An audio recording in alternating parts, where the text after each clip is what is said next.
Well, welcome back to part 3 of this large magazine journal binding. I call this one Big Bertha. And so where we've left off before was I had done some collaging of some paper for texture onto just the front cover.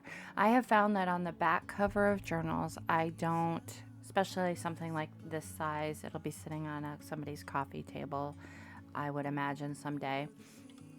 And just the rubbing up against the surface of the table, I try and minimize how much texture I have on the back. So it's probably the only step, maybe not the only one, but it's one of the steps that I do not carry across to the back cover. So the first thing we're going to get started on this time is adding the closure to the cover. So we're going to actually stitch that in here, and again using the embroidery floss similar in color to what I used on the buttons. And so I'm going to attach that pull tab to the front and the strap to the back cover.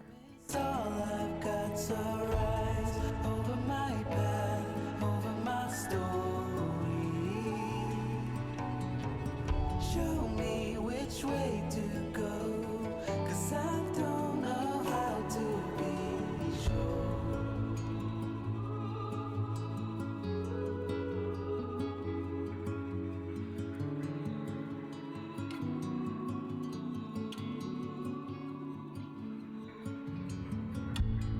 Indian sun, I walked across the mountains, over the hills of green, but I couldn't find you by the horizon. I guess you're beyond my reach.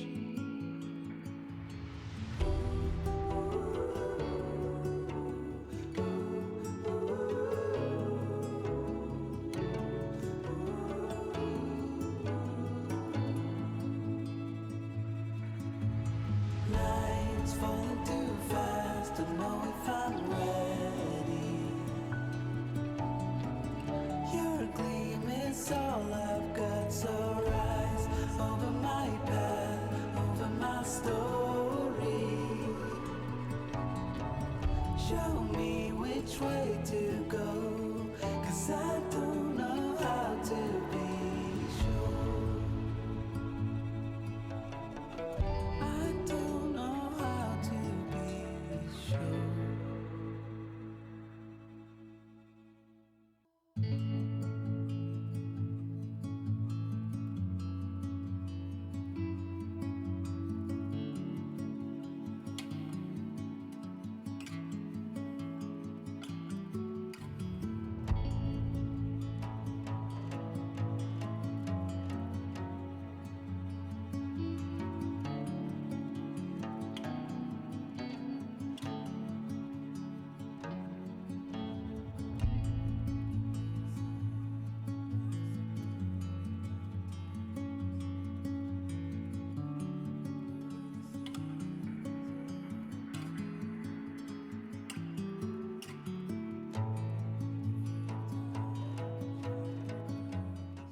All right, now that that's totally sewed on, I am going to once again use that sports tape and just cover the stitching on the inside of the cover, because I know that I'm going to be covering that section up, and I just feel like that needs to be adhered a little bit more securely.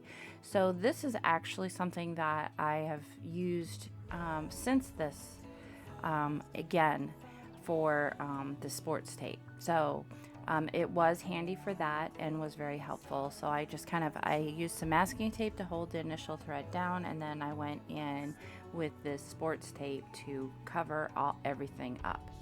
So that was very helpful, and I'm going to do that on the front and on the back covers stitching. All right, now I am pulling out the white Crackle paste, and I'm going to get that applied to just the front cover.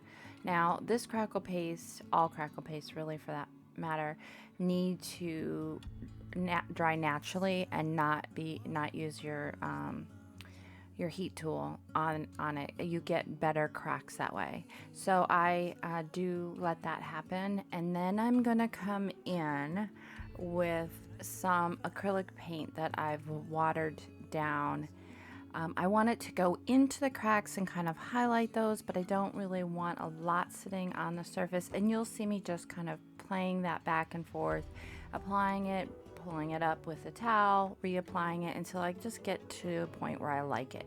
I am going to also add that color to the back cover just so there is some consistency between the two.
Indian sun rise above the mountains, over the seas of deep. And if you have time, shine where darkness haunts me. It's in the past, I believe.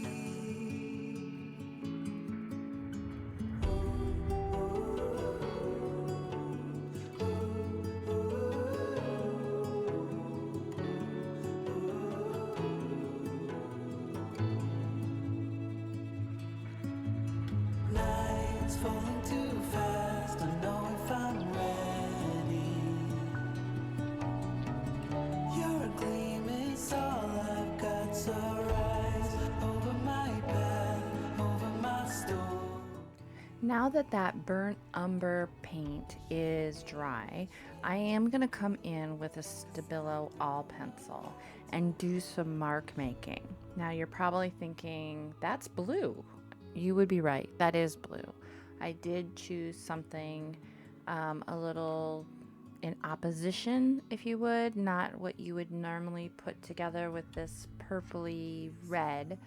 But it is what I selected for this. I just wanted some marks that would stand out a little bit, and it's just one part, one layer in many. If it shows through, it will show through, and it'll be of some interest. And you're probably also thinking I'm pretty crazy for coming in with this green, but I had a definite location that I was heading with the colors for this cover. I definitely wanted it to match or be cohesive with the fabric that I had selected, and in the layers of that fabric is some blues and greens, more of a yellowy green. So you're gonna see I'm coming in with some hooker's green here, and I'm going to use my finger to apply that. And kind of doing my application by braille method, where I kind of follow the texture. So this is, you'll see almost pretty consistently, I apply this to just the outside edge, just kind of coming into that textural area, either texture of the paper that I collaged onto the cover or the texture that it comes across from the Crackle paste. I do add this as well to the back cover, just so that there's consistency, just not using the same method of where I apply it. And as you've seen, I have mixed some primary yellow along with some medium white acrylic paint, and now I am adding some of the Ranger texture paste. This is not my favorite medium for texture paste or brand of texture paste, but I felt like it would do the job that I needed, and I just wanted some additional texture added. That fabric is so textural with the image of that upholstery fabric that I used for the binding that I was really trying to mimic that in some way.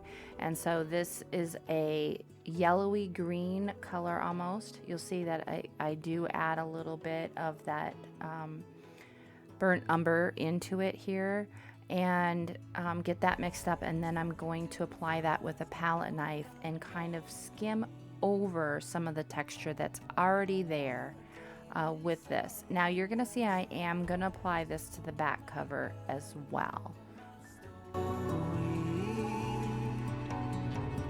Show me which way to go, 'cause I don't know how to be sure.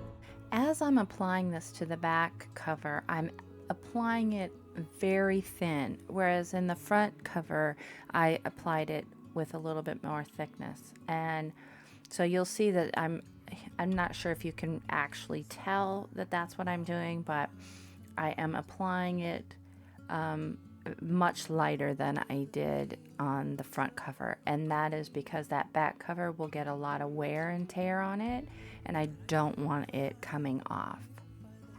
And I actually go in and make a second batch of this, but I do not add the texture paste to it to finish off that back cover. All right, now that that is dried, I am coming in with a Derwent pencil, and this is one of the Inktense, and so it's water soluble until it dries, and once it's dried, then it's permanent. So I'm coming in and I'm just going to be applying this to a separate piece of paper, getting it wet, and then doing some application to both my front and back cover. I want to have little to no control over where this goes, and come back in with more if I feel like it needs it, or I like what's happening there. This method of applying it is really freeing. It allows it, you're really going based on intuition of where to apply it, and trying not to be too much in my head for that.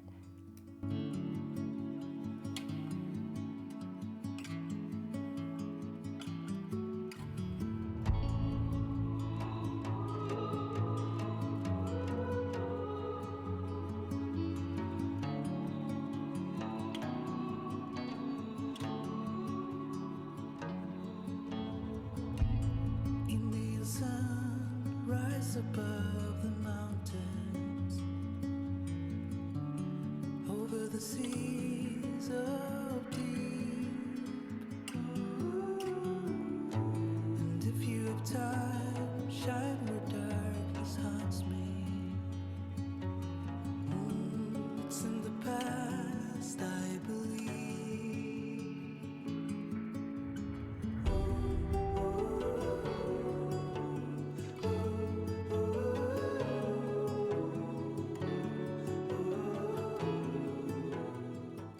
Well, I think we're starting to come out of that ugly stage. So hopefully if you've made it through this video and you're still interested in this project, you'll come by to see part 4 as we near completion. Rise over my path.